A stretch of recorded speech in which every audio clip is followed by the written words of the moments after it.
Doctor Vanita जी career history लेने के बाद सिम्टम्स देखते हैं तो बहुत से व्याधियों में ये दिखते हैं, तो कंफर्म कैसे करें, कंफ्यूजन है सर। यस मैम, आपको स्टूल बहुत सारी व्याधियों में दिख सकता है, आपको आद्यमान आटो बहुत सारी व्याधियों में दिख सकता है, आपको ज्वर में ग्लानि भाव जो है वो पांडुआ में दिख सकता है, आपको रसदुष्टि में भी दिख सकता है। लेकिन जब आप प्रॉपर उसकी सिम्टम्स लेंगे तो एक कहीं ना कहीं क्रोनोलॉजी बन जाती है कि उसकी संप्राप्ति वात कपात्मक जा रही है या पित्त संप्राप्ति आ रही है, टिपिकल वात जा रही है, ऐसे आपको संप्राप्ति बनानी पड़ेगी। और उसके अकॉर्डिंग आपको तरतम भाव देखने पड़ेंगे कि कौन सी डिसीज कम लेवल की है, कौन सी डिसीज एडवांस लेवल की है, कौन से डोज ज्यादा बड़े हुए, कौन से धातु पे कार्य हुआ, ये सब आपको देखना पड़ेगा। और उन सब चीजों को देखने के लिए आपको जो टूल्स चाहिए हैं वो हम पिछले 10 दिनों में सीख चुके हैं। आपके पास एक एडवांस लेवल की art of case taking pages है, इसके बाद आपको एडवांस लेवल की नाड़ी परीक्षा है, आपको उसमें प्रैक्टिस करनी है। और इसके बाद आपको मैं जो आपको नीड लगने वाली की सिम्टम्स को कैसे देखे वो भी मैंने आपको बता दिया। आपको जरूरत है सिर्फ आपके एफर्ट्स लगाने की, और आपका बैक सपोर्ट ही मैं करूंगा। यस डॉक्टर राजश्री जी का क्वेश्चन है कि अभी वॉइस क्लियर है ना? Okay okay okay. Doctor Rajshri ji का क्वेश्चन है कि धातु लेवल में रस धातु फील होता है तो जाने कैसे कि धातु क्षय है वृद्धि। मैम आप उसकी, अब मैंने आपको अभी बताया कि आप एक लेवल पे मत जाइए, आप धातु पे मत जाइए। मैंने आपको पूरे पांचों लेवल्स दिए हैं, आपको फर्स्ट लेवल पे ही पता चलता है कि उसकी जो पर्सन की जो आप नाड़ी लेने वाले हैं, पेशेंट की नाड़ी लेने वाले हैं, वो व्याधि वाली है नॉर्मल।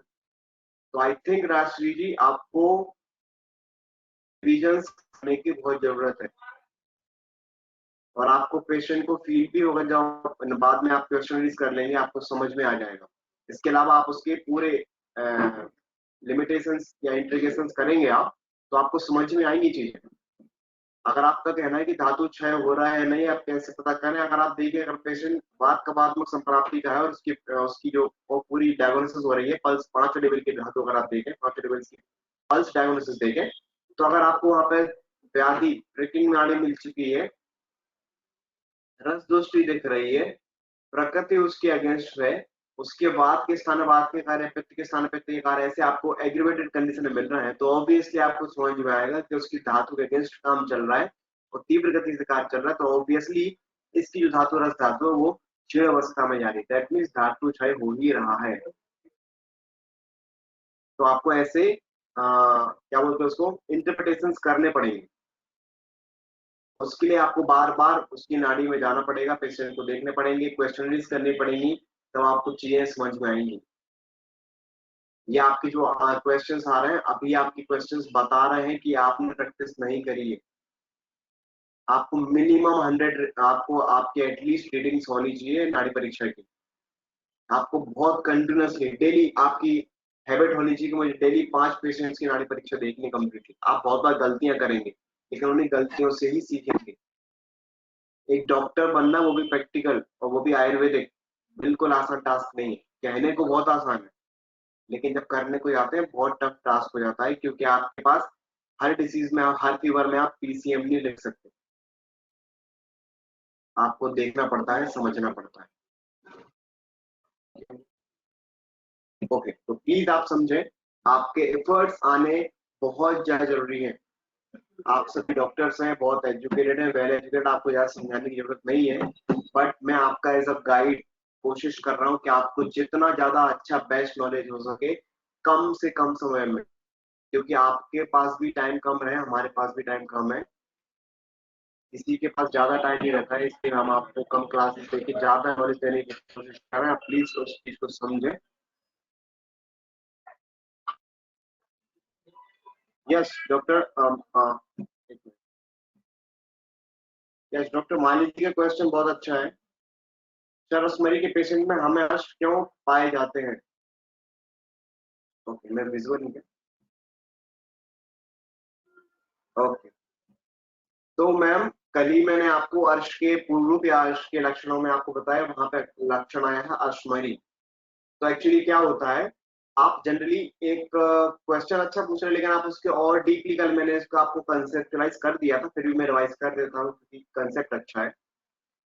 अश्मरी और अश इसलिए रिलेटेबल है क्योंकि एक्चुअली जो आपको अश्मरी मिलेगी वो कवच अश्मरी होगी, और जो पेशेंट होगा वो भी कवच प्रकृति का होगा, और जो उसकी अर्श होंगे वो भी कवच अर्श होंगे।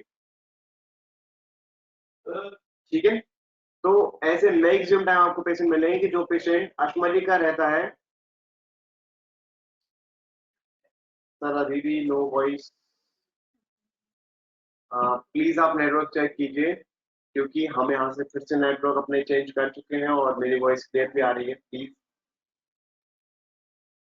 आप चेक कीजिए।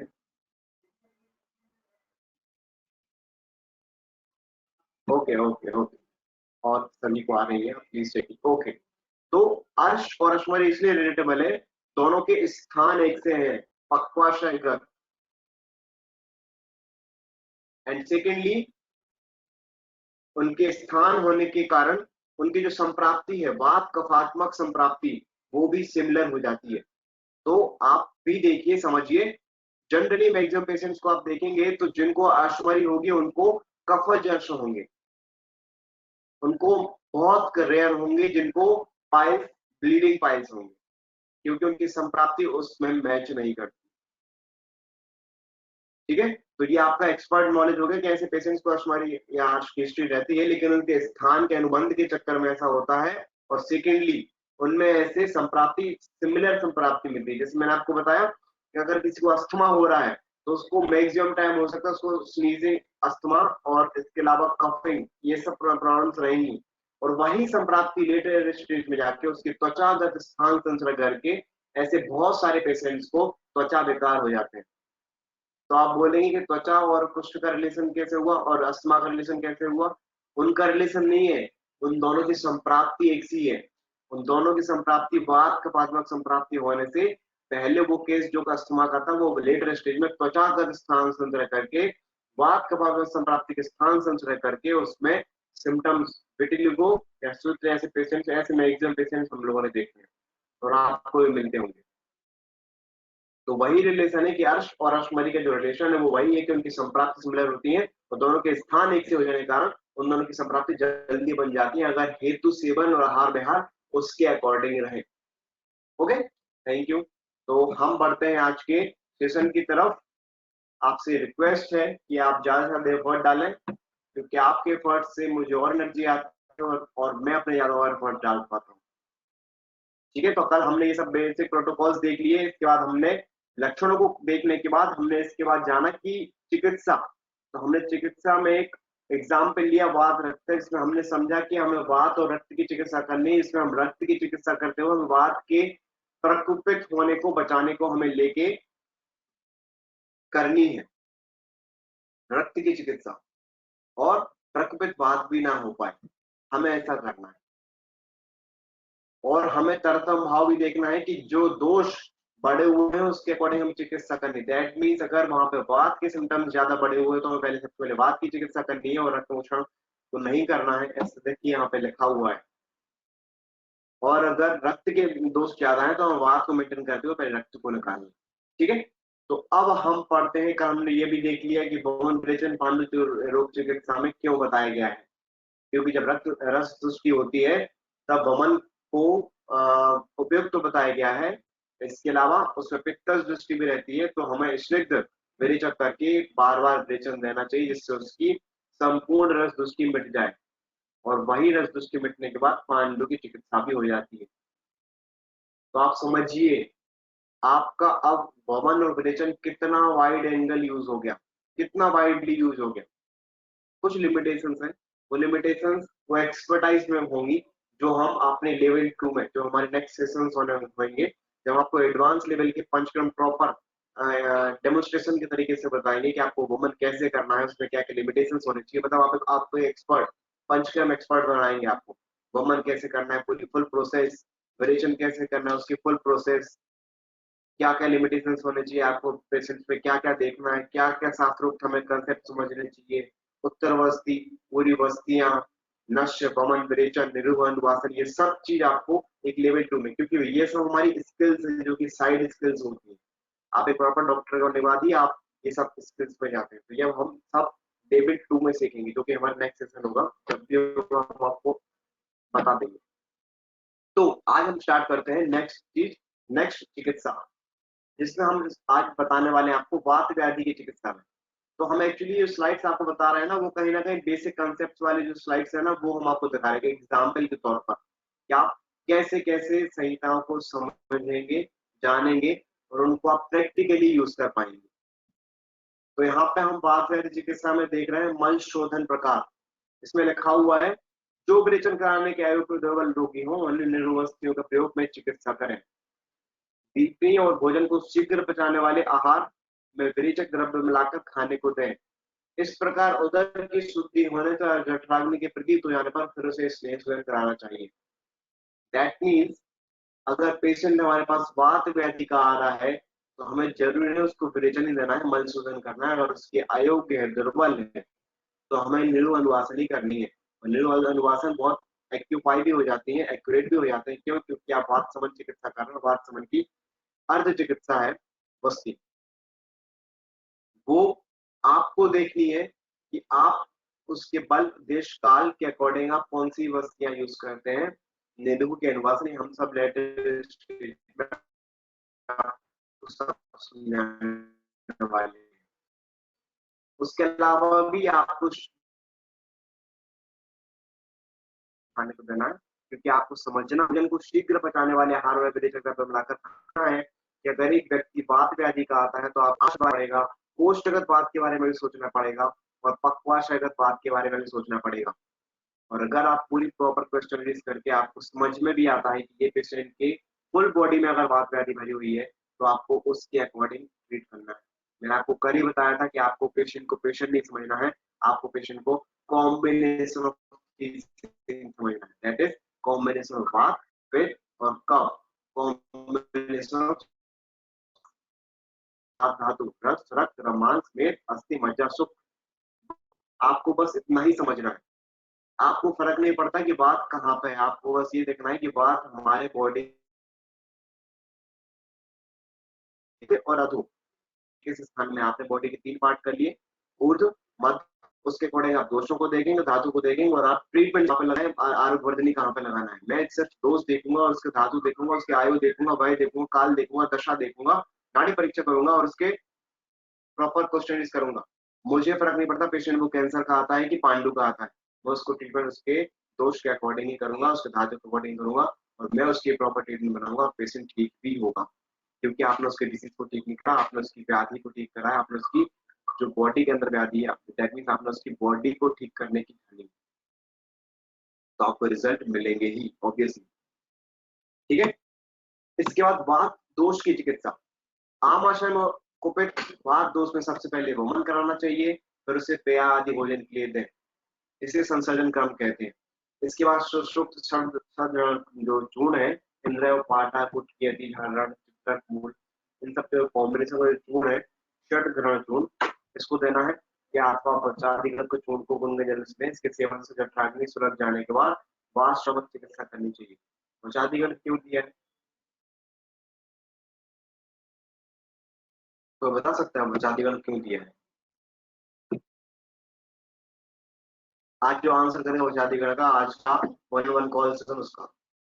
आज ऑलरेडी मैं 2 डॉक्टर से बात करवा रहा हूँ, doctor Tanvir ji and doctor Vanita ji. Doctor Ritam ji को भी मैं लाइन अप करने वाला हूँ।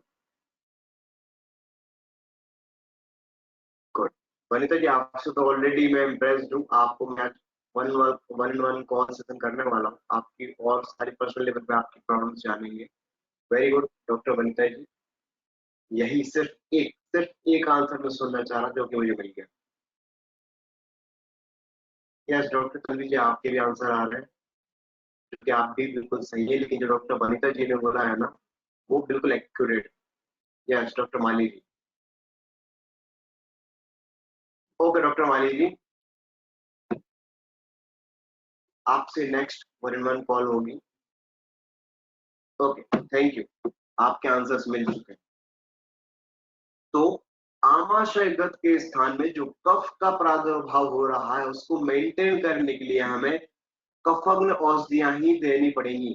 दैट इज वात शामक, जो सॉरी वात कफग्न औषधियां जो कि बचादी गण में है। अगर आप देखेंगे, जो कि अगर बचा भी देखें और बचादी भी ना देखें, अगर आप बचा भी देखें तो वात तथा संप्राप्ति में काम करता है। तो आपको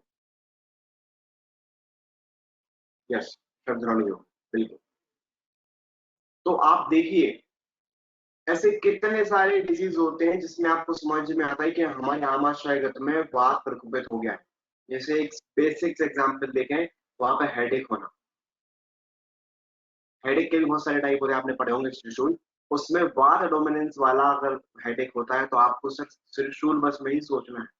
आपको ये भी सोचना है कि आमाशय गत वाले स्थान में कुपित वात हो गया है। तो क्या आपने कभी इसके पहले सोचा था कि मैं त्रिशूल के पेशेंट में मन प्लान कर सकता हूँ? लेकिन अगर आपकी सोच ऐसी हो गई तो आप उस पेशेंट को वुमन प्लान करेंगे और आपको रिजल्ट भी मिलेंगे। और मैक्सिमम पेशेंट्स ऐसे ही होते हैं त्रिशूल के, इनको त्रिशूल होता नहीं है। वो क्लस्टर हेडेक होते हैं, माइग्रेन होते हैं और न जाने कितने प्रकार के हेडेक्स बना लेते हैं। कुछ टाइप होते हैं जो बहुत इजीली ट्रीटेबल नहीं होते, लेकिन ऐसे बहुत सारे केसेस हैं हमारे पास जो हम उनको बहुत इजीली ट्रीट कर सकते हैं, सिंपली बेसिक से आपने कंसेप्ट को यूज करते हैं। ऐसे कितने पेशेंट्स होते हैं इनको कंटिन्यूसली डकारें आती रहती हैं, खाना खाने के बाद, खाना खाने के पहले बार बार डकारें आती रहती है। क्या हम वहां आमाशय को बात नहीं लगा सकते? मैं जस्ट एक एग्जाम्पल बता रहा हूँ, ऐसे बहुत सारी कंडीशन बन सकती हैं। आप लगा सकते नहीं लगा सकते, आपको वो जज करना पड़ेगा जब आप प्रॉपर नाड़ी परीक्षा और आर्ट ऑफ केस टेकिंग करेंगे। लेकिन मैं जस्ट एग्जाम्पल, जैसे स्नीजिंग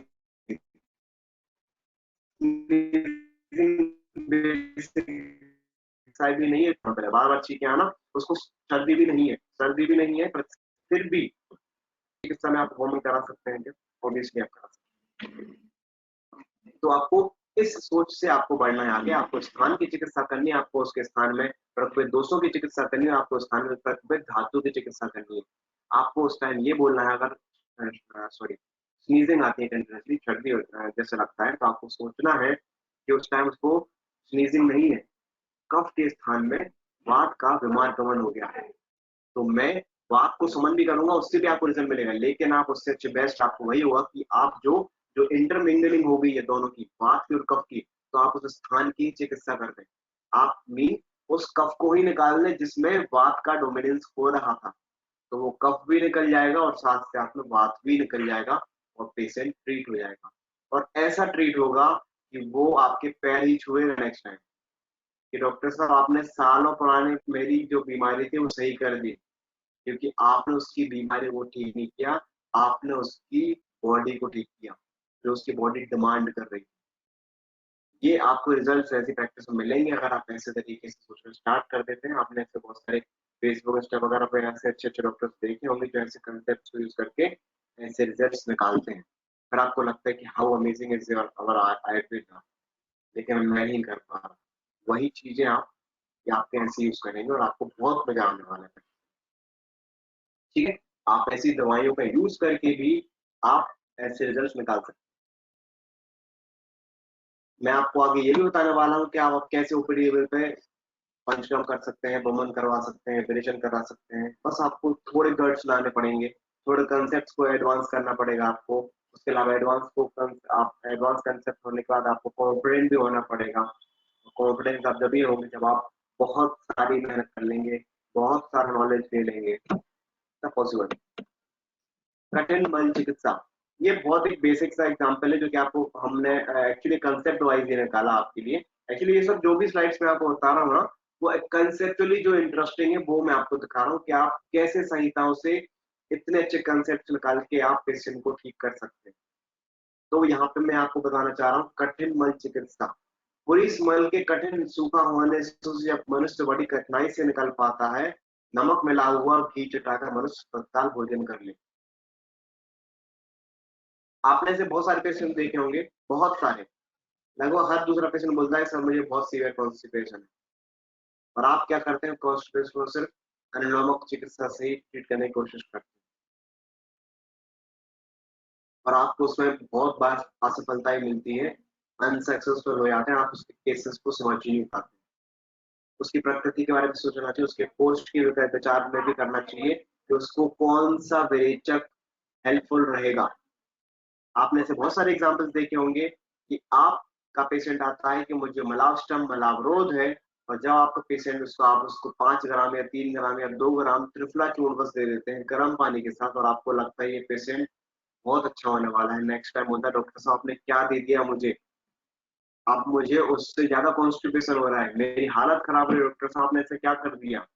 फिर आप कंफ्यूजन हो जाते में आ जाते हैं और आप बोलते हैं ऐसा मैंने क्या गलत कर दिया, मैंने तो कितना अच्छा विरेचक दिया, मेरी बुक्स में साफ साफ लिखा हुआ है बहुत अच्छा विरेचक है, फिर इसको काम क्यों नहीं करा।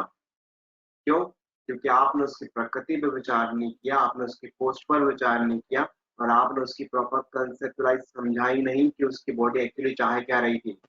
ऐसे बहुत सारे पेशेंट जब ऐसा होता है, ऐसे और भी पेशेंट आते हैं, आपने दफना चूर्ण ले लिया, आपने बोलता ओके मैंने शायद माइल्ड पर गेटर दिया, इस पर मैं और हैवी कर सकता हूँ, मैं इसके बाद पंचकार देता हूँ, मैं इसका पत्तिका दे देता हूँ, मैं इसका बहावा चूर्ण भी देता हूँ, मैं शोत्तर भी दे देता हूँ, बहुत सारे हरित की भी दे देता हूँ, वो भी कड़कड़ी गर्म पानी के साथ, फिर भी नहीं होता। फिर आपने सोचा मैं गंगा भरी की देता हूँ, गंगा भस्ताली दे देता हूँ, मैं गंधक तेल के साथ देता हूँ, स्निग्धता करता हूँ, फिर भी नहीं हुआ। क्यों?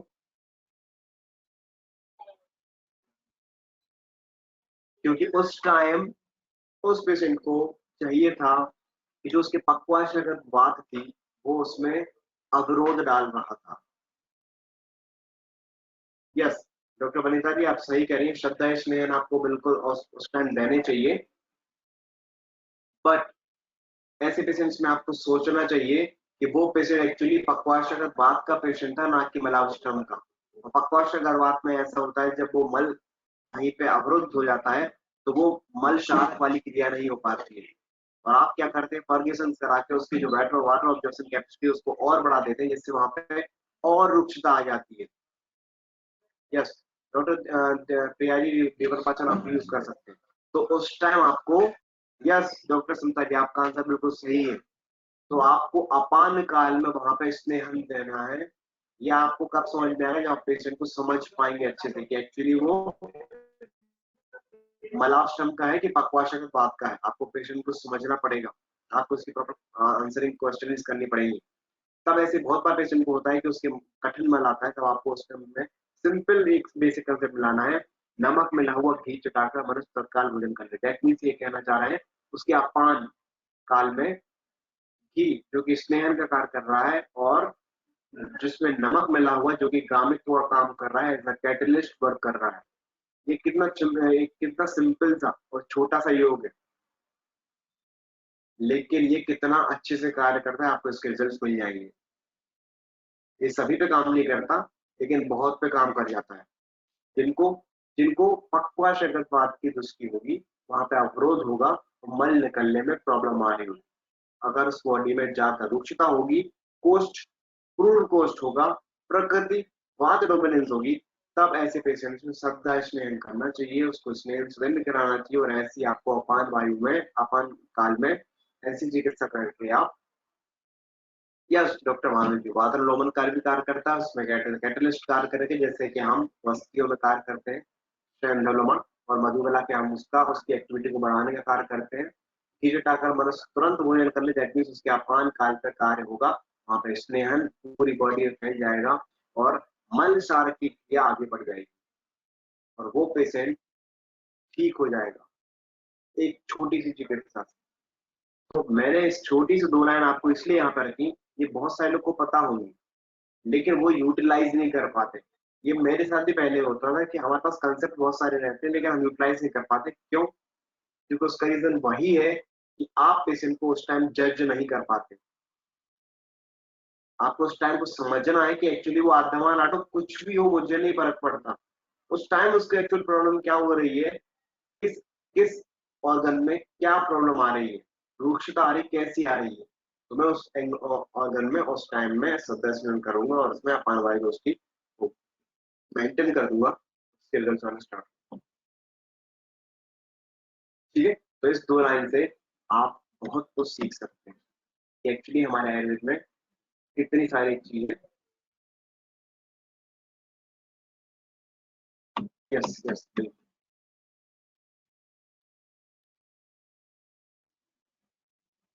यस नमक मिला हुआ कृत कितने दिन तक सेवन कराना रहता है? आप उसकी पेशेंट्स के अकॉर्डिंग ही चल सकते हैं, जब तक उसको इम्प्रूवमेंट आता है। आप डेली बेसिस पे कर सकते हैं अगर उसके ऐसे सिम्टम्स बहुत हैं। इसके कोई साइड इफेक्ट तो है नहीं, क्योंकि शुद्ध इसमें अगर उसकी बॉडी में मेंटेन कर रहा है, बस आपको ये देखना चाहिए कि इसमें नमक की, अगर उसकी बॉडी में उसको शोथ ज्यादा है तो आपको थोड़ा सोचना चाहिए कि नमक से उसको ज्यादा शोथ बढ़ सकता है। बस बाकी आप उसकी संप्राप्ति के अकॉर्डिंग आप उसमें लंबे समय तक यूज कर सकते हैं। लेकिन अगर आप एक proper, I think this is not the exact condition, आप एक उस टाइम की संप्राप्ति को भंग करने की कोशिश करें, लेकिन आपको प्रॉपर एक संप्राप्ति बनानी है कि एक्चुअली वो क्या कैसे है। आप और मेडिकेशन भी देंगे तो वो संप्राप्ति धीरे धीरे हटने लगेगी। जैसे मैक्सिमम टाइम पेशेंट आता है कि वो बोलता है कि मुझे आत्मा नाटक हो रहा है। आप आत्मा नाटक की चिकित्सा भी करते हैं, उसमें अजीर्ण की अवस्था होती है, उसमें पक्षपात की होती है, उसमें ग्रहणी के सिम्टम होते हैं, लेकिन उस टाइम अगर उसको मल अवरोध की दिक्कत आए तो उस टाइम के लिए बहुत अच्छा उपयोगी है ये। डेली वाइज में यूज कर सकते हैं एज अ साइड वर्क। लेकिन आपको संप्राप्ति के मेडिसिन तो आप देंगे, और आप उस कंडीशन को सोच के ही देंगे।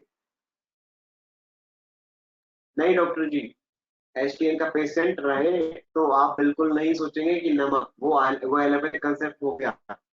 जो लवण भास्कर चूर्ण होता है आप हाइपर टेंशन के पेशेंट में दे सकते हैं, अगर आपकी संप्राप्ति वहां पे मैच करती है तो। आपने बहुत सारी मीम्स भी देखी होंगी कि उसमें बोलते हैं कि आपकी बॉडी में कैल्शियम ज्यादा है कम है, तो आप बोलते हैं कि मैं प्रवाल पंचामृत यूज कर रहा हूँ, तो फिर वो कहता है कि मेरी शक्तियों का गलत इस्तेमाल किया जा रहा है। तो आप समझ रहे होंगे कि आयुर्वेद की कंसेप्ट बहुत अलग है, एलोपैथी की कंसेप्ट बहुत अलग है। तो अगर आप ऐसे मैच करने लगेंगे तो आपके बहुत प्रॉब्लम्स आने वाली। ओके, यस सेल यूज कर सकते हैं बिल्कुल। ठीक है, तो हम बढ़ते हैं नेक्स्ट स्लाइड पर। यदि रोगी,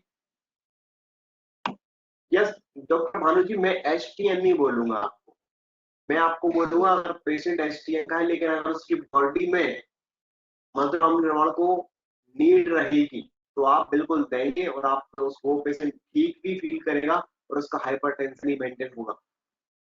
ऐसे बहुत सारे पेशेंट होते हैं हाइपरटेंशन में, इनको कोष्ठगत बात रहती है, और कोष्ठगत बात बढ़ के ही उनको रक्त धातु दुष्टि होकर पूरे रक्तगत और रक्तपित्त सिम्टम आते हैं। तो उन पेशेंट को कोष्ठगत बात की चिकित्सा करनी है, और कोष्ठगत बात की संपूर्ण चिकित्सा में बहुत सारे सेंधा, लवण, क्षार और नींबू जैसे रस का उपयोग किया गया है।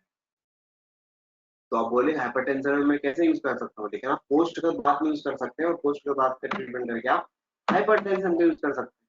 लेकिन आप हाइपरटेंशन का यूज अगर करके आप लवण यूज नहीं करेंगे तो फिर आप आयुर्वेद चिकित्सक कैसे कहलाएंगे, क्योंकि आपका निदान हाइपरटेंशन है ही नहीं। ठीक है, तो आप ऐसा ध्यान रखें। यदि रोगी को दोष से पीड़ित हो तो महापंचमूल के स्वाद से पकाई गई जो कि पेय पीने को दें। यदि पुरुष के निकलने में रुकावट हो रही तो पिपली और आमला जैसे से बनाएंगे जो कि युवा को घी में चोकर से बंद करें। ये सब वही सदाश्लेहन है और हल्के पदार्थ है जो कि ऐसी कंडीशंस में जब आती है पेशेंट्स को कि कफ से पीड़ित है तो बात कफ प्राप्ति वाले चीजों को दें। अगर उसमें मल में निकलने में रुकावट हो रही है तो ऐसे योग बना के जो कि युवा जो कि लघु है, पाचनी है, ऐसे द्रव्यों को दें। और इससे क्या होगा, इसके सेवन से मल तथा वातदोष पानवाय अनुलोमन हो जाएगा। ये अनुलोमक भी है क्योंकि ये पाचन है, दीपग्न है, दीपिनी है और पाचनी है, और ये अनुलोमक है। ये कैसे है, क्योंकि जब आपकी बॉडी में, आपने भी देखा होगा, जब आप हल्का खाना खाते हैं तो आपको गैस नहीं बनती, जब आप हैवी खाना खा लेते हैं तो आपको गैस बनती है। उसका कंसेप्ट ही वही है कि अगर आपकी गृहिणी प्रॉब्लम है, आपके जीर्ण में प्रॉब्लम है, अगर आपकी मंदाग्नि में प्रॉब्लम है, तो आपकी वो चीजें पचना प्रॉब्लम कर जाती हैं और वो प्रोलॉन्ग्ड स्टेज में वहीं पर रहने लगती हैं, वहीं पे स्टेगनेंट हो जाती हैं। फिर वहां पे फर्मेंटेशन प्रोसेस स्टार्ट हो जाती है और वही मल क्षार क्रिया वहां से स्टार्ट नहीं हो पाती, इसके चक्कर में वहां पे फर्मेंटेशन स्टार्ट होके एक्सेस एक्स्ट्रा बात वो बढ़ना स्टार्ट हो जाती है, जिसको आप कॉन्स्टिपेशन बोलते हैं। तो अगर आप लघु, पाचनीय और दीपनीय औषधियों का और दवाइयों का यूज करते हैं तो वह चीजें जल्दी पच जाती हैं और वो निस्सारक का कार्य करने लगती है, और वहां पे जब चीज ही नहीं रहेगी तो वहां पे फर्मेंटेशन की प्रोसेस कैसे स्टार्ट होगी, और फर्मेंटेशन स्टार्ट नहीं होगा तो वहां पे एक्सेस वायु कैसे बनेगी। ठीक है, ये जो कंसेप्ट है ये आपको ज्वर वाली चिकित्सा से मैं आपको निकाल के दे रहा हूँ। जैसे कि लिखा हुआ ज्वर बद्ध कुष्ठ पेय, ये एक्चुअली मेडिसिन है जो हमारे गुरुजी यूज करते हैं और बहुत सारे वैद्य भी यूज करते हैं, जो कि टिपिकल संहिताओं का यूज करके पेशेंट्स को ठीक करते हैं। तो मैं आपको वही बताना चाह रहा हूँ कि आप संहिताओं का यूज करके कितने बड़े वैद्य बन सकते हैं, ये मैं एक डायरेक्शन आपको दे रहा हूँ। मैं तो समझ गया हूँ कि संहिताओं से आप अभी तक आई थिंक आपने 1% भी नहीं निकाला। आपकी लाइफ निकल जाएगी लेकिन आप को समझ नहीं पाएंगे, ये मैं लिख के दे सकता हूँ। तो इसलिए मैं आपको एक डायरेक्शन दे रहा हूँ कि आप अपने संहिताओं से कैसे नॉलेज ले सकते। जैसे एग्जाम्पल दिया है ज्वर बद्ध कुष्ठ पेय, यदि उदर प्रदेश में विबंध या पीड़ा हो तो जब चित्रक पिपली मुल्क आंवला इन द्रव्यों को चूर्ण में डालकर इनके 5,000 पकायु पेय को पीने के लिए दें। ये क्यों पेय पेय बार बार कर रहे हैं, क्योंकि पेय लघु है, दीपने अनुलोमक है, जो कि ज्वर की चिकित्सा में उपयुक्त है। और अगर आपने उसके ज्वर के साथ साथ ऐसे सिम्टम्स मिल गए कि उसमें विबंध है, पीड़ा हो रही है, जो कि बहुत बार मिल जाती है, जैसे बच्चों में आपने देखा होगा उनमें कोलिक पेन बहुत ज्यादा होता है, तो ये योग आप कोलिक पेन यूज कर सकते हैं। तो आप क्या, बहुत सारी चीजें आप क्या नेट पे सर्च करने वाले कोलिक पेन क्या होता है, आप जिस पेशेंट देख रहे हैं उसको फीवर है, विबंध हो रहा है, दैट मींस बहुत सारे बच्चे बार बार कोलिक पेन विबंध के चक्कर में और पीड़ा होने के चक्कर में रोते हैं। तो आप एक ऐसी छोटी सी पेय देंगे तो पेशेंट बच्चे को भी अच्छा लगेगा और उसकी मेडिसिन के साथ उसका फीवर भी डाउन होगा और उस पर जो सिम्टम्स है, एक्यूट सिम्टम्स, वो आपके चले जाएंगे। ठीक है, नेक्स्ट परिकर्ती का पेय। अगर आप परिकर्ती का प्रेशर और ज्वर का रिलेशन देखें तो बहुत गहरा रिलेशन है। बहुत सारे प्रेशर के पेशेंट्स में आपको ज्वर की हिस्ट्री मिल जाएगी लॉन्ग टर्म की, तो शायद यही और इसी सोच को देखते हुए ये ज्वर की चिकित्सा में ज्वर परिकर्ती का पेय आया पर। यदि गुदमार्ग की कैंची से काटने के समान कष्ट हो, जिसे परिकर्तिका कहते हैं, उसमें बेर के फल की छाल या उसके जड़ की छाल, वृक्षाम्ल, छाल पड़नी, प्रश्न पड़नी, बेल गिरी, ये क्वाथ रस में तैयार की गई पेय का सेवन करें। तो आपको लग रहा होगा इतनी सारी मेडिसिन को मैं यूज कैसे करूंगा, तो आपको बताना है कि पेय कैसे बनानी है।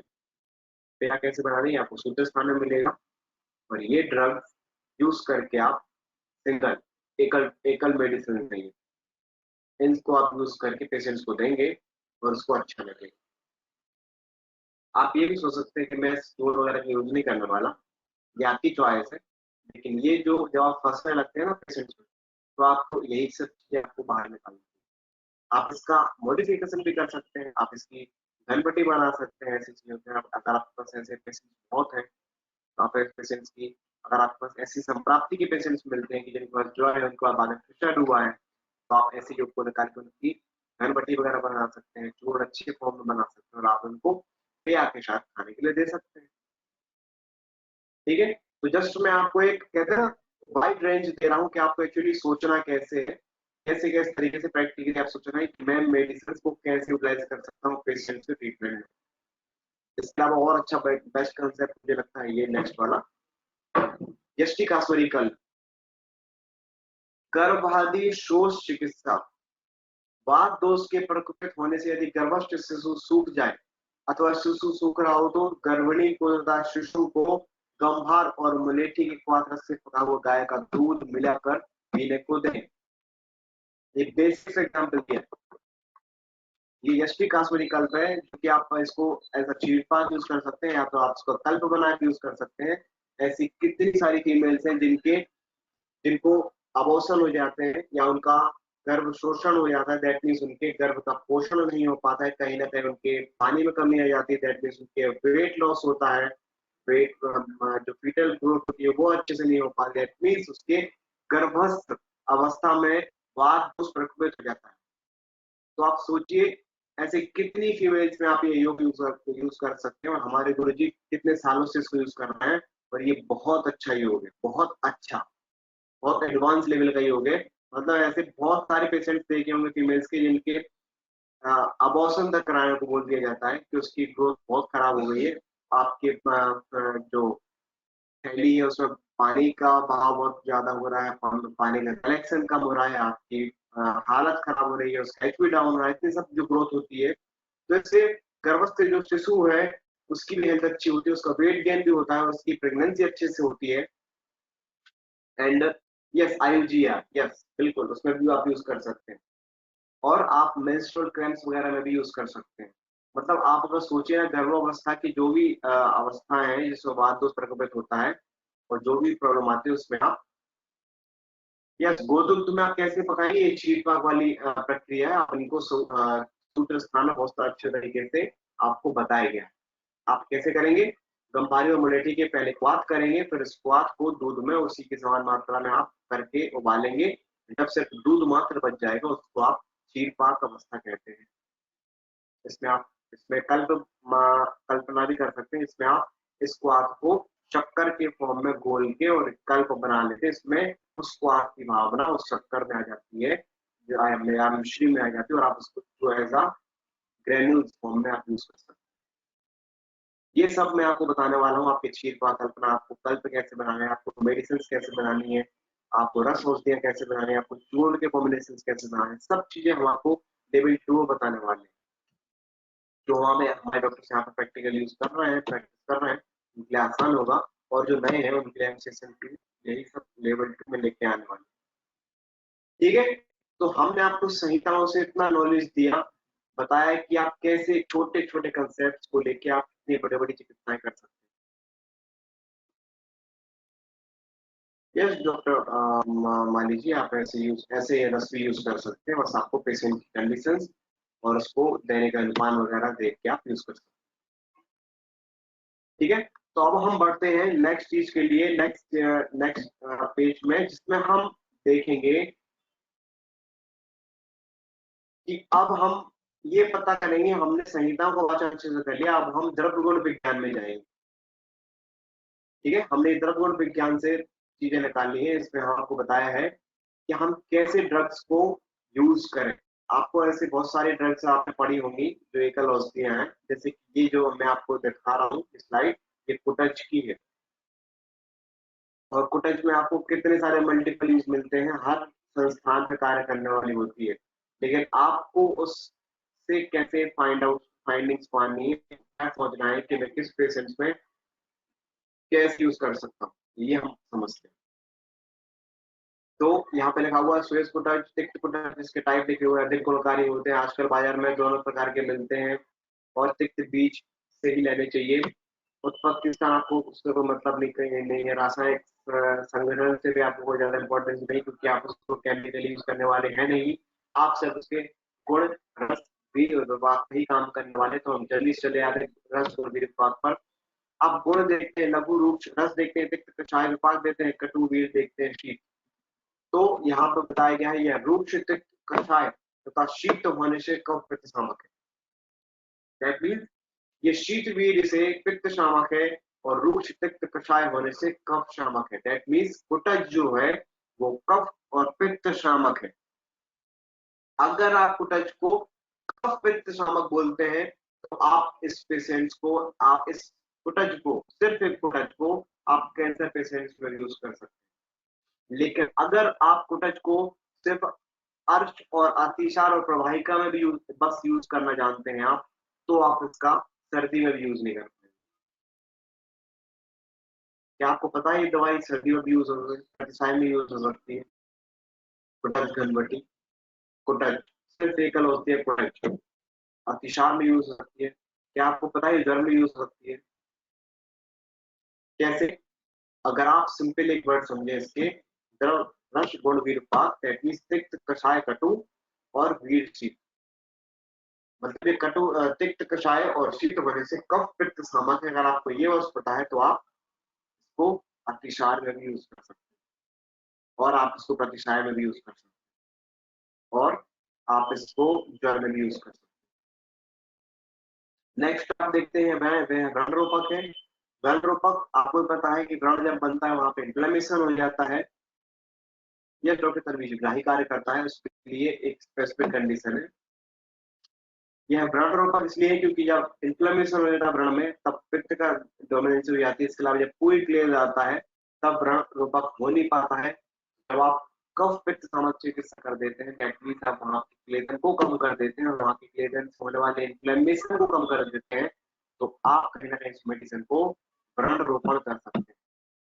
तो आप सोचिए, सिर्फ कफ पित्त को समझने से आपने व्रण रोपण में भी यूज कर लिया। अभी तक तो आप क्या समझते थे, पोटाश एक ग्राही औषधि है और मैं इंतजार में अप्रवाही का भी यूज कर सकते, लेकिन आपने कभी तो सोचा ही नहीं व्रण रोपण कैसे।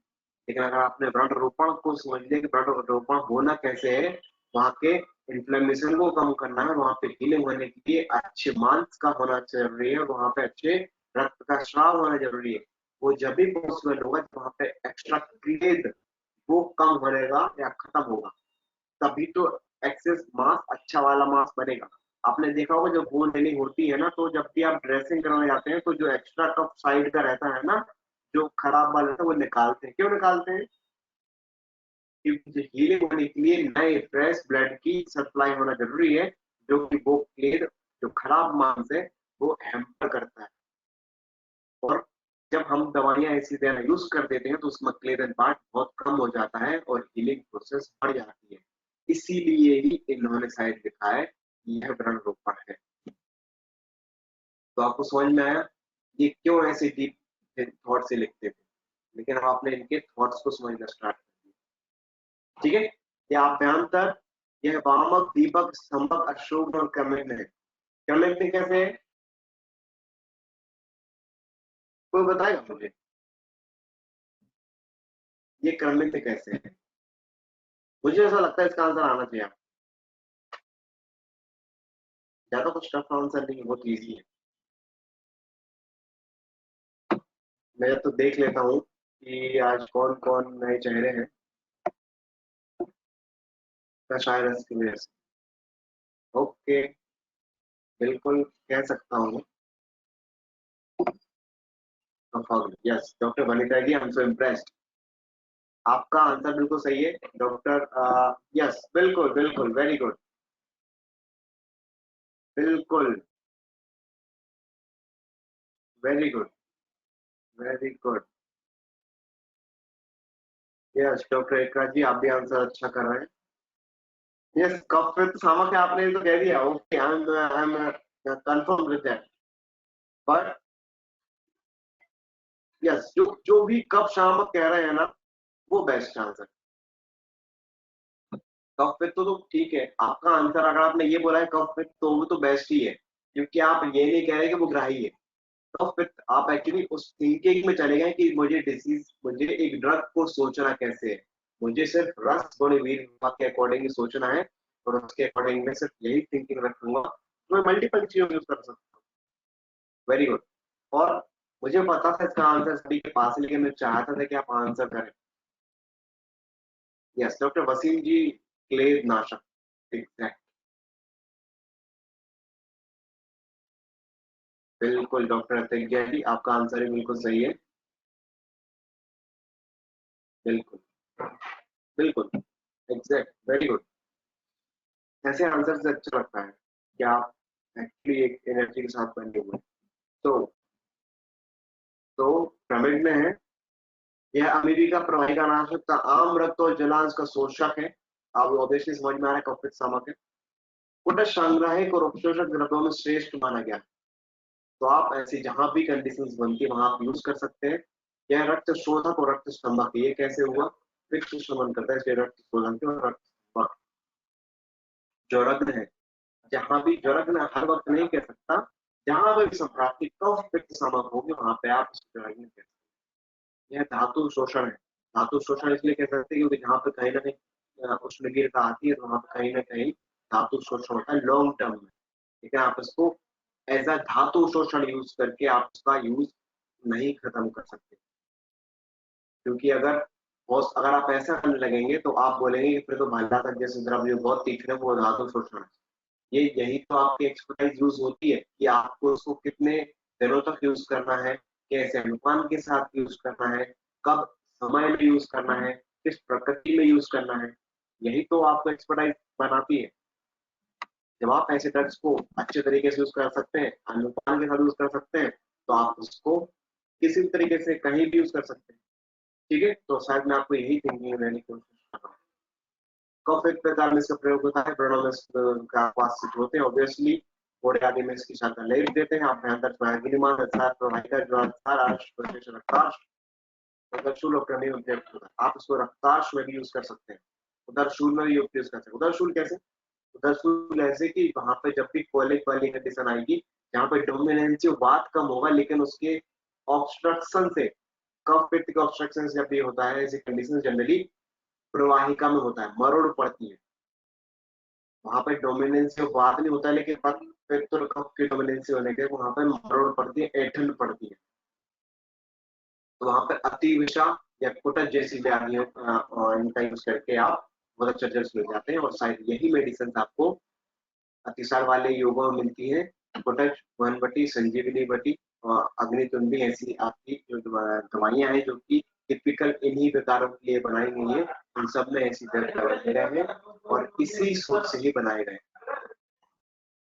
तो जब तक आप इन दवाइयों के एग्जैक्ट रीजन को नहीं पता करेंगे तब तक आपको मजा नहीं आएगा मैं इस ड्रग को यूज कैसे कर रहा हूँ या कर रही हूँ। ठीक है, तो आपको वही सीखना है और आई थिंक अपन उस डायरेक्शन में जा रहे हैं। रक्त विकार, वात कुष्ठ और रक्त पित्त में प्रयोग कर सकते हैं। रक्त पित्त में कैसे प्रयोग कर सकते हैं? जब वात में संप्राप्ति होगी और जब संप्राप्ति ज्वर की होगी तो वहां पे आम पाचन कराना होगा, तब आप रक्त पित्त में प्रयोग कर सकते हैं। ठीक है, आप ये नहीं कह सकते कि ये रक्त पित्त शामक, लेकिन अगर आपकी संप्राप्ति वहां से बन रही है जो रक्त पित्त वाली, वहां पे आपको आम पाचन करना है और आप आम पाचन करके रक्त पित्त मेंटेन कर सकते हैं, तब आप कुटज यूज कर सकते हैं। तो आपने क्या सीखा? ऐसे बहुत सारे पेशेंट होते हैं जो फीमेल गायनेक होती है, जो हिस्टेरेक्टोमी की कंडीशंस में चली जाती हैं, उनको गायनेक हिस्टेरेक्टोमी में करने के लिए बोल देते हैं। और ऐसे बहुत सारे पेशेंट्स होते हैं जो ड्यूरिंग अर्ली मेनोपॉज की कंडीशंस में उनको हैवी ब्लीडिंग होने लगती है। बाद में वही हैवी ब्लीडिंग उनको इन्फ्लेमेशन की कंडीशंस बता देती है। बाद में गर्भाशय में शोध होने के कारण गायनेक जब उसकी यूएसजी करती है तो उसमें इन्फ्लेमेशन आता है। बाद में बोलते हैं आप कॉम्प्लिकेशन से बचने के लिए अपने गर्भाशय को निकाल दीजिए। लेकिन अगर आप उस कंडीशन को समझते हैं, आप ज्वर रक्त पित्त की संप्राप्ति को समझते हैं, दैट मींस आम पाचन करके आप वहां के अधोग रक्त पित्त को मेंटेन कर लेते हैं। ऐसे एक एग्जाम्पल नहीं है, हजारों एग्जाम्पल है। और ऐसे आयुर्वेद ही ऐसे ऑपरेशन को कैंसिल करते हैं और पेशेंट को बचाते हैं। क्योंकि आप भी जानते हैं कि जब भगवान ने हमें एक ऑर्गन दिया है तो उसको एटलीस्ट निकालने के लिए तो नहीं दिया। वो सर्जन की ही मेंटेलिटी होती है कि वो निकालते फिरते उनको, क्योंकि इतने डीप नॉलेज नहीं पता कि वो गर्भाशय आफ्टर मेनोपॉज भी फीमेल को कितना तरीके से हेल्पफुल काम करता है। उनको ऐसा लगता है कि मेनोपॉज हो गया तो उसको काम कर दूंगा, ऐसा नहीं। वो भी जानते हैं लेकिन उनके पास काम ही ऐसा होता है कि मुझे नहीं पता, मैं स्वयं खा लेता हूँ। मैं उनको गलत नहीं बोल रहा हूँ ना, आपको गलत उनको समझना चाहिए। बस आपको अपने काम अच्छे करना चाहिए। आपको पता होना चाहिए ज्वर से रक्त संप्राप्ति बन रही है और मैं इसको पेशेंट को ठीक कर सकती हूँ, और ऐसे बहुत सारे पेशेंट ठीक भी हो जाते हैं। तो आप सोचिए एक बेसिक से कंसेप्ट से आप फीमेल के गर्भाशय दैट मींस हिस्टेरेक्टोमी से आप उसको बचा सकते हैं। लेकिन एक जल्दी पॉसिबल होगा जब आप ऐसे कंसेप्ट को सीख के यूज भी करें। ठीक है, ये हमारी लास्ट स्लाइड है, जल्दी से करेंगे इसको। इसमें हमने देखा, ये स्लाइड है गुरुची की, गिलोय, अमृता। इससे बेस्ट दवाई मुझे लगती नहीं कोई। आपको भी जब आप पढ़ेंगे तो आपको बहुत अच्छा लगा, ये बहुत अच्छी दवाई है। ये गुरु स्निग्ध तिक्त कषाय रस है, विपाक मधुर है, वीडोष में। ये दोष कर्म बता दिए कि ये त्रिदोष शामक है। कैसे है? स्निग्ध उष्ण गुण से वात का, तिक्त कषाय होने से कफ का और पित्त का शमन करता है। तो ये त्रिदोष शामक बन जाती है। तो अगर ये त्रिदोष शामक बन जाती है तो आप जितने भी त्रिदोष व्याधियां हैं उन सब में काम करेगा। दैट मींस कुष्ठग्न और वेदना स्थापन है, ये वय स्थापन भी है, ये बहुत सारी गणना है। आप देखेंगे अगर चढ़क के आप 50 महाकषाय उठाएंगे, गणों में भी देखेंगे तो मैं बहुत सारी जगह है, क्योंकि ये त्रिदोष शामक है, एक प्रकार से रसायन भी है। जब कोई चीज रसायन बन जाती है तो वो मल्टीपल जगह यूज कर सकते हैं आप बिना सोचे समझे। तो आप नेक्स्ट टाइम से कभी भी पेशेंट को दवाएंगे तो आप गिलोय डाल के दे दें, वो कहीं ना कहीं तरीके से यूज कर ही देगी। बस कुछ लिमिटेशंस होती है जो आपको समझना चाहिए, जैसे कि वहाँ पे कभी कभार एक्स्ट्रा उष्णता हो जाती है, तो आपको उसको खत्म करना चाहिए। यहाँ पे हमें तिक्त मधुर कषाय ज्यादा नहीं चाहिए, वहाँ पे हम नहीं कर सकते इसको। और फिर भी ये एक रसायन है, एक बहुत सारे योगों में आने वाली, बहुत सारे कषायों में आने वाली, महाकषाय में आने वाली वस्तु है। इसको आप मल्टीपल वाइड एंगल यूज कर सकते हैं। नेक्स्ट, ये तृष्णा निग्रह है, बिल्कुल है। तिक्त कषाय से तृष्णा निग्रह है। क्षति निग्रह है, बिल्कुल है, ये क्षति निग्रह। दीपन पाचन है, पित्त सारक है। अनुलोमक है, क्रमिक है, आमाशयगत अम्लता इससे कम होती है, बिल्कुल होती है आमाशयगत अम्लता, इसकी मधुर में पास होने से आमाशयगत अम्लता कम होती है। रक्त व संस्थान, ये हृदय है, रक्त शोधक और रक्त वर्धक है।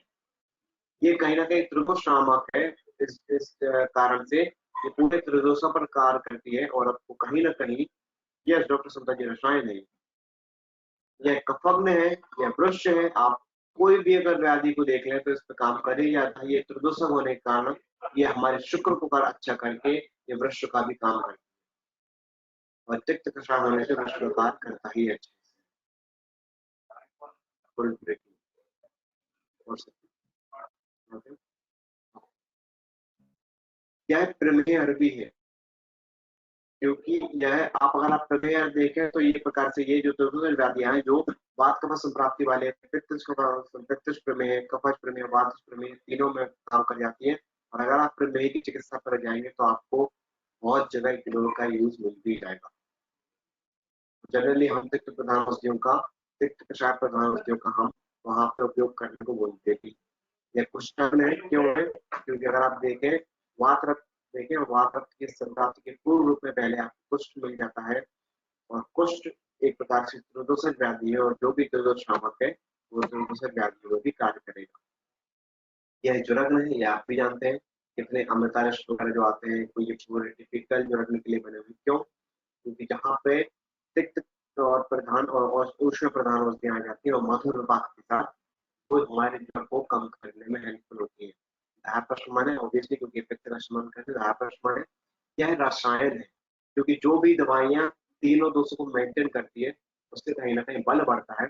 जब बल बढ़ने लगता है तो वो कहीं ना कहीं रसायन का उपयोग करने लगती है। यह तो दूसरे विकारों के युक्त है, ग्रंथ के साथ वात का, स्वर के साथ पित्त का। मतलब आप देखिए इस व्याधियों का आप अगर आप उनके रिस्पेक्टिव अनुपान के साथ यूज करें तो ऐसे आप व्याधियों को बहुत सारे मल्टीपल व्याधियों में यूज कर सकते हैं। कुष्ठ वात में आप बिल्कुल यूज करते ही है। वात की समस्त औषधियों आप कहीं भी देख लें, वात की चिकित्साओं में गुरुजी का नाम लिए बिना उनका काम ही नहीं बनता है। ड्रग ऑफ चॉइस है ये वात के लिए, क्योंकि उसमें वात और रक्त को मेंटेन करने वाली सारी कंडीशन है। उसमें वीर से वात का समन करती है, पित्त कषाय होने से और शीत मधुरपात होने से ये पित्त का समन करती है। तो ये टिपिकल बेस्ट बन जाती है वात को मेंटेन करने के लिए। इसके अगर निर्माण पाचन संस्थान पर काम करे तो ऑब्वियसली ये तिक्त कषाय होने से प्रकार में काम करेगी, अग्निकांड में काम करेगी, हमें पित्त में कषाय पित्त होने का कार्य करेगी। मतलब लगभग देखिए ना, लगभग सभी व्याधियों में कार्य कर जाती है। लेकिन अगर आप डिजीज वाइज जाएंगे तो आप इसको बिल्कुल ना समझे, आप ये समझे इसमें उष्णवीर होता है, मधुरपात होता है और तिक्त कषाय रस होता है। दैट मीन्स ये त्रिदोष शामक है। तो उस कंडीशन से आप डिफरेंट डिफरेंट मल्टीपल व्याधि में यूज कर सकते हैं। प्रमेह विशेषता मधुमेह में इसका प्रयोग होता है, वातज प्रमेह। मधुमेह जो कि हमारा वातज प्रमेह है, इसलिए में बेस्ट यूज होता है, क्योंकि वातज प्रमेह बहुत सारी बात बोलते हैं कि आप पे व्याधि हो जाती है, और इसमें ऐसी कंडीशन में हमें कहीं ना कहीं त्रिदोषज व्याधियों का ही यूज करना होता है, और हमें ऐसी गुरुजी बेस्ट तरीके से सूटेबल होती है। कुष्ठ विसर्जन चर्मरोगों में दिया जाता है, फिर इनकी द्वितीय अवस्था में जब प्रकार आ जाता है तब हम इसका प्रयोग कर सकते हैं। जब मेडिसिन रसायन का प्रयोग करती है तब हमें ऐसी बड़ी बड़ी डिसीज जो फ्रंग जैसी कंडीशन जैसी कंडीशन होती है, जहाँ पे त्वचा को मेंटेन करना बहुत डिफिकल्ट हो जाता है, ऐसी इनकी द्वितीय अवस्था में भी ऐसी गुरुजी ऐसे योगों का योग उपयोग करने को बोला है, और हमें रिजल्ट अच्छे मिलते हैं। ठीक है, तो आज आपने ये सब चीजें देखी, तो आपने समझा कि हम कैसे तरीके से। ओके मैम, आई थिंक हमारा टाइम आप हो चुका है। आपके क्वेश्चंस को हम Q&A सेशंस में रख लेंगे।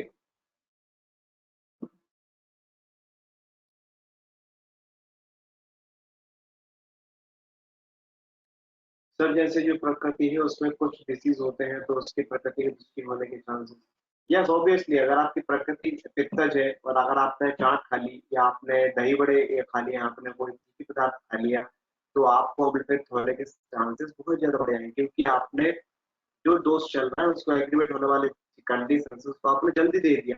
और अगर वही तीखी पदार्थ एक बात कपसन प्राप्ति वाला या टिपिकल कपसन प्राप्ति वाला खाता है तो मे भी उसको फायदा भी कर, क्योंकि आपने उसकी प्रकृति के अगेंस्ट उसको चीजें, ठीक है। तो दही सेवन सभी के लिए उपयोगी नहीं है, लेकिन बहुत के लिए बहुत अच्छा उपयोगी है, ठीक है। तो यही तो आपके पॉजिटिव पॉइंट है कि आप एक्चुअली पेशेंट को समझते हैं कि मुझे उसको क्या देना है, क्या नहीं देना। ओके, तो thank you so much for joining this session. आप आई होप आप बहुत अच्छे से मेहनत कर रहे हैं, रीडिंग कर रहे हैं, चीजों को समझ रहे हैं, और आप और मेहनत करते हैं और कुछ हेल्प लगती है तो हम बताएंगे आपका। जब भी नेक्स्ट Q&A सेशन होगा तो आपको इन्फॉर्म कर देंगे। आई थिंक आज शायद पॉसिबल नहीं हो पाएगा, तो कल के हम ये पूरा सेशन करके ये जितनी भी स्लाइड्स बची हुई है मैं देख लेता हूँ। ये 5 से 6 स्लाइड्स बची हुई, बहुत इंपॉर्टेंट स्लाइड्स है, उनको हम करके कल हम Q&A सेशन कर लेंगे, तो आपकी पूरी चीज नॉलेज है आपको डाउट में कवर कर लेंगे, ठीक है। Thank you so much for joining us, till then आप अपना ध्यान रखें एंड